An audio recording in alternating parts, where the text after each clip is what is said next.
Se tem uma coisa que eu já percebi participando de clubes de leitura ou até mesmo organizando os meus próprios clubes de leitura, é que é muito comum chegar em um determinado momento, normalmente no fim do livro, quando as pessoas chegam ao fim do livro, é as pessoas reduzirem a sua experiência. Ah, eu não gostei desse livro porque eu não concordo com essa ideia do autor. Ah, é que eu não consegui me conectar com nenhum dos personagens, ou os personagens são todos detestáveis, não consegui gostar de nenhum. Ou esse autor defende uma ideia, ou ele tem um posicionamento, ele teve uma vida da qual eu não concordo e por conta disso eu não gosto da sua obra. Isso é mais comum do que vocês pensam e eu mesma passo por todos esses eventos e eu acho que a gente precisa fazer muitas vezes um esforço consciente de ver o que tem de bom naquele livro, além daquilo que nós odiamos. Óbvio que você é totalmente livre para não gostar da sua experiência, para você não curtir o livro, para você querer pegar ele, vender no sebo ou dar de presente para alguém que você não goste tanto, talvez. Mas eu acho que eu me vejo cada vez mais nessa posição de procurar o que tem de bom no livro, mesmo que eu não tenha gostado dele. Eu trouxe alguns exemplos aqui que eu acho que fica mais fácil para a gente conversar. Curiosamente, foram dois livros de ficção e dois de não ficção. Eu vou começar aqui com um que eu acho que tem também uma saída para isso. Temos A Filha do Capitão, do Pushkin. Eu li esse livro com o Clube da TAI, o epílogo. Ela abre as inscrições semestralmente. E ela vai abrir agora, eu acho que na próxima 1, 2 semanas. Então fiquem atentos. E eu não gostei desse livro. Gente do céu, que sofrimento que foi pra mim terminar o livro. E é um livro que eu não gostei do personagem, eu não gostei da escrita, eu não gostei do fundo histórico. Eu peguei o livro assim e falei, tá, não quero mais ele. Só que eu estava lendo em uma leitura conjunta, como eu comentei, e na hora que a gente foi para discussão, teve várias coisas que as pessoas trouxeram que eu não havia visto. Isso não quer dizer que eu tinha lido errado, eu acho que cada um vai ter ali uma interpretação da história, cada um vai estar atento a uma camada do livro, e isso fez com que no final eu me forçasse a ver coisas positivas nesse livro. Eu continuo não gostando dele, mas hoje eu não é um livro que eu simplesmente odeio. Então, normalmente ler em conjunto vai fazer com que a gente tenha outras perspectivas. Isso não quer dizer que agora que eu li em conjunto, as pessoas falaram, me doutrinaram e eu vou agora amar esse livro. Não, mas eu acho que é muito importante a gente ter o mesmo esforço para odiar quanto tentar ver o que tem de bom em uma obra. Nem toda obra vai ter tudo de ruim, nem toda obra vai ter tudo de bom. Eu tenho total consciência disso porque tem alguns livros que eu leio que eu sei que eu tenho interpretações extremamente apaixonadas e que talvez se eu fosse ter uma interpretação mais crítica, eu não gostaria tanto deles assim, mas é importante a gente se deixar levar também pelo nosso sentimento muitas vezes. Então, A Filha do Capitão foi um grande aprendizado para mim nesse sentido. Eu acho que depois desse livro eu fiquei muito mais atenta a não só xingar os livros, falar que eu odiei, falar que foi tudo péssimo, querer fazer uma fogueira. Eu faço esse esforço contínuo, ativo, de tentar entender o que o autor tentou fazer aqui, de tentar entender o que do autor tem aqui, como que o livro foi recebido na época, qual o fundo histórico. Então, tudo isso faz com que eu localize a obra em um contexto muito maior, que fica muito difícil quando se faz isso, se falar nada daqui presta. Então, acho que ler em conjunto e você ter esse aparato vai ajudar bastante a você conseguir ver coisas boas e não se limitar àquela experiência de que não gostei, tudo que tem relacionado a esse livro não presta. E ainda mais, é muito comum a gente achar que pessoas que gostaram de livros que nós odiamos, na verdade, são péssimos leitores. E não é bem por aí. Eu vou falar então sobre um livro do Dostoiévski, gente, que foi O Duplo. Quando eu li esse livro, gente, foi um caos na minha mente. Eu fiquei totalmente angustiada, eu fiquei assim fisicamente mal, eu realmente me incomodei na leitura, sabe? Foi difícil. Tinha horas que eu tinha que fechar o livro assim e dar uma volta pela casa, e ao mesmo tempo que eu não via a hora de terminar para me livrar desse livro, porque ele me deu uma experiência muito angustiante. Eu sei que tem livros como Lolita que podem proporcionar uma experiência similar, não que aqui em O Duplo a gente tenha uma relação com a história, que tenha os mesmos elementos, não. Tô falando de sensações, de experiências. Mas esse é o tipo de livro que depois que eu terminei ele, eu sempre me pego pensando. Ele serve de referência para tantas outras leituras que eu fiz depois dele.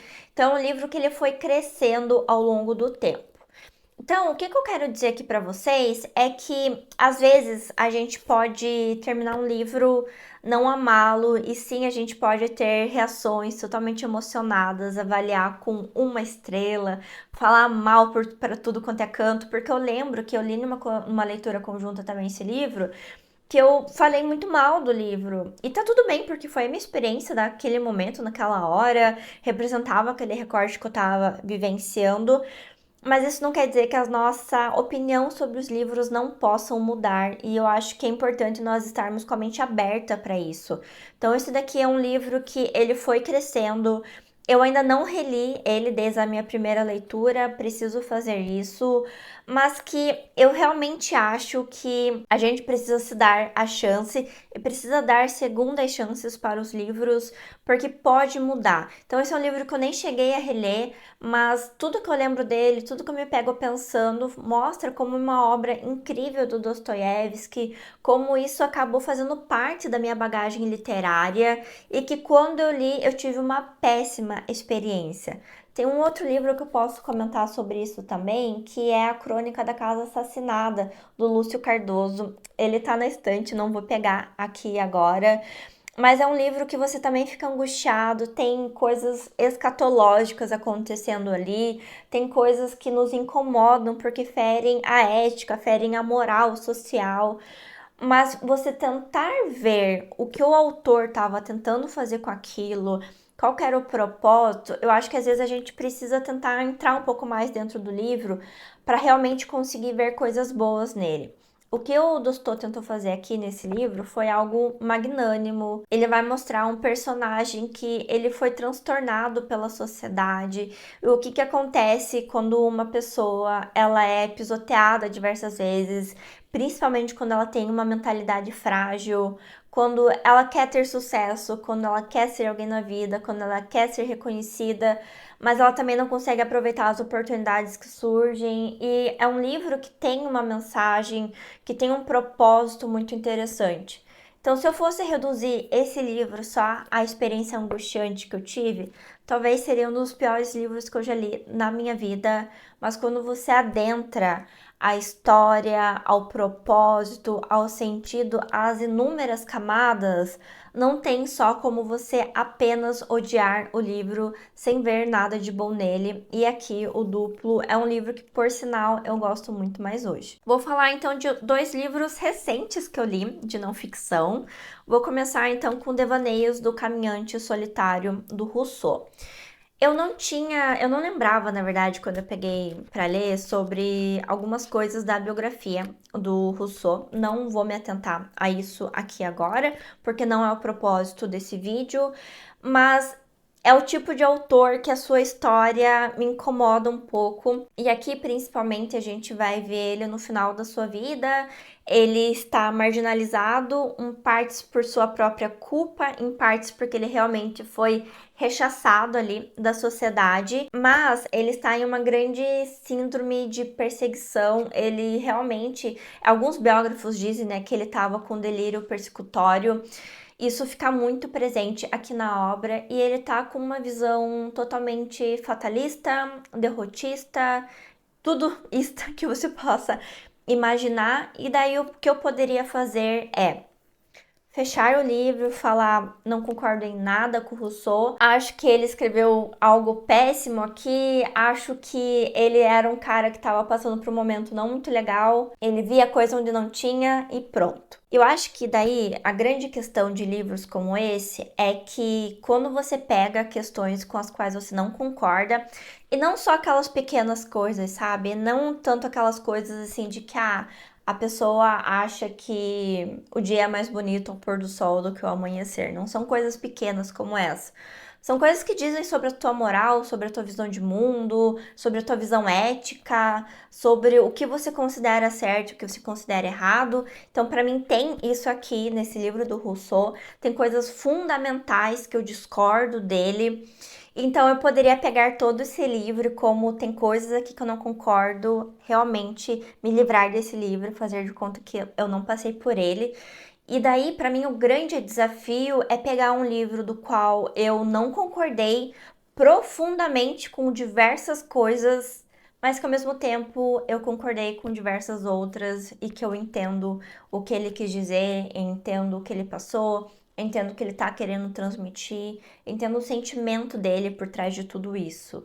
E eu acho que é um grande desafio para nós leitores fazer isso, e eu considero que a gente precisa ter realmente um esforço ativo para que isso aconteça, porque é uma posição muito vulnerável também a gente pegar grandes pensadores ou grandes personalidades que são muito problemáticas e dizer que não gosta de algumas coisas, mas que concorda com outra, porque num mundo tão polarizado como a gente vive hoje, você não pode concordar em partes com algumas coisas e discordar em partes de outras. A gente precisa ser muito 8 ou 80, mas a gente é donos das nossas vontades, donos da nossa mente, e eu acho que é um exercício sadio a gente encontrar concordâncias e discordâncias e acertar esses dois lados em um livro, em um pensador, seja de ficção ou seja de não ficção. Por último, eu acho que é uma outra camada que é importante a gente pensar. Eu estou terminando sobre a brevidade da vida do Sêneca. E esse é o tipo de livro que, apesar dele ter grandes aprendizados, grandes lições aqui, que qualquer pessoa pode se beneficiar delas, é um livro que precisa ser lido ao seu tempo. Eu acho que o Sêneca, ele vai defender aqui algumas coisas que, se você for pegar ao pé da letra, a gente vai ver que ele estava numa posição social, política, de, enfim, tantas outras coisas, muito privilegiada. Então, tem um determinado momento que ele fala, né, de como a gente destina o nosso tempo, de como a gente deixa que as pessoas roubem ou não o nosso tempo, que eu acho que é uma reflexão muito positiva, que eu tenho pensado muito desde que eu li isso aqui no livro, mas que da forma com que ele expõe aqui, se a gente for pegar de forma literal, não faz sentido. E às vezes a gente precisa tirar a literalidade dos livros, das ideias, dos pensamentos, tentar pegar o que a gente pode adaptar para a nossa realidade de hoje. E eu vejo que isso acontece com diversos livros, livros da era vitoriana, isso acontece com os livros da Jane Austen, por exemplo, que as pessoas consideram que são livros muito superficiais, de menininha, não que eu concorde com nada disso, mas que são livros que precisam ser lidos ao seu tempo. E se você conseguir adaptar as ideias que eles trazem para sua vida no hoje, você vai, como sempre, tirar ótimas aprendizagens, e é o que eu sinto aqui com o Sêneca. Uma pessoa que talvez não tenha esse olhar pode pegar esse livro e falar: nossa, o Sêneca estava vivendo aqui uma vida utópica, tudo que ele imaginava que é impraticável, não quero o livro, vou deixar para lá, e reduzir toda a sua experiência nisso. Então eu vejo que esse olhar crítico é cada vez mais importante para as nossas leituras. Não gostar de um autor, não gostar de um personagem, não gostar de um fim de um livro, não torna todo o livro ruim, não torna toda a sua experiência ruim.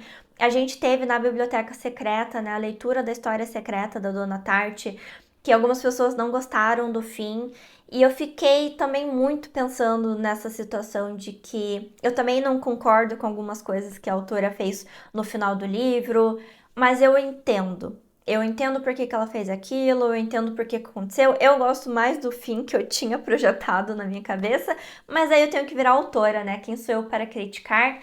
Mas eu sinto que a gente precisa, então, não reduzir a nossa experiência a um aspecto específico da obra e tentar ver o que a gente consegue aproveitar, que aprendizado a gente consegue tirar mesmo assim dos livros. Que se a gente tiver um olhar atento, que a gente fizer um esforço ali realmente a gente consegue. Mas tá tudo bem também pegar aquele livro que a gente odiou e só querer ficar longe dele, não querer passar mais um segundo pensando naquele livro. Eu já fiz isso, com certeza farei de novo, mas eu acho que é importante a gente não tornar todas as nossas leituras assim. Se você assistiu esse vídeo até aqui, espero que você tenha deixado o seu like e também se inscrito aqui pelo canal. Agradeço os membros da Biblioteca Secreta que me acompanham em diversas leituras e eu espero te ver no próximo vídeo aqui do canal.